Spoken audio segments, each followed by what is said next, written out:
This Minnesota man, who is pictured here on the left, brutally murdered his father a few days ago, execution style, at their hunting cabin, and the father's pictured here on the right. 31-year-old Kirk Hazlitt III shot and killed his father, which would be Kirk II, and this was in front of his uncle and another man as they were getting finished eating dinner. This was on Friday night. Again, it was at their hunting cabin. Reportedly, a 911 caller from the area of Hinckley called authorities to tell them that two men had come to their home and claimed that Kirk III, the son, had shot his dad, Kirk II, at the cabin, and it was said that the cabin was next door to the person's house who called 911. Deputies with the Pine County Sheriff's Office then had to reportedly drive 1.5 miles down a dirt road in order to even get to Kirk the father's hunting cabin. That was on Barn Springs Road. When police arrived, they found him, the father, lying on the floor near the couch. It was said that he had a large amount of blood that was pooling near his head, and that was on the ground. There were also numerous spent shell casings of ammunition, and they were on the ground next to the oldest Kirk's body. Reportedly, he suffered from 9 gunshot wounds. It was said that one went to his head above the left ear and exited at the right side of his forehead. I'm assuming that was the most fatal one. It was said that all of Kirk's entrance wounds were from the back, so that indicates that his son shot him from behind. Police then spoke to 2 witnesses to the murder. This is all so crazy. It was reported that these 3 men, so Kirk the father, along with his brother and another man, they were all having dinner when Kirk's brother, which would be this younger Kirk's uncle, he got a notification on his cell phone from the trail camera at the very front entrance of their property,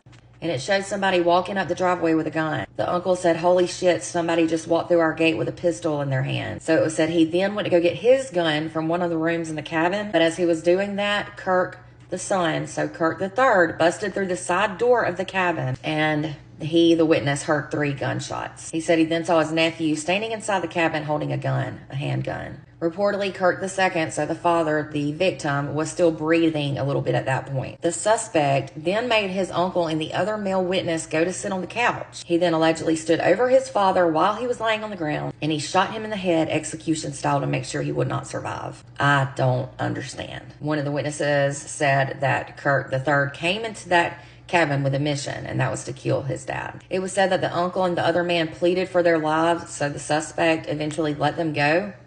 But he reportedly took their phones, I guess, when he left from the cabin. So that's why the uncle and the witness had to go to the neighbor's house to call for help. Now, this is crazy. About 30 minutes later, Kirk, the suspect, so Kirk III, called police to report a different incident that wasn't related to any of this. He was eventually arrested at his home in Cambridge around 9:18 p.m. and it was said he was still wearing the same exact clothes that he wore when he shot his dad. Now, an exact motive remains unclear, but both of the witnesses told authorities that the 2 of them were not getting along, and they had not really gotten along for quite some time. And they said that the son was not in good relations with his family. Kirk, the suspect's girlfriend, also stated that he and his family don't see eye to eye. Reportedly, about a month before the shooting, police were called to that same cabin on October 17th, and that was when the father, Kirk, called to report that his son, Kirk, was drinking and threatening him. The witnesses said, though, that during Friday's crime, Kirk III, the son, seemed very coherent and that he was not under the influence of any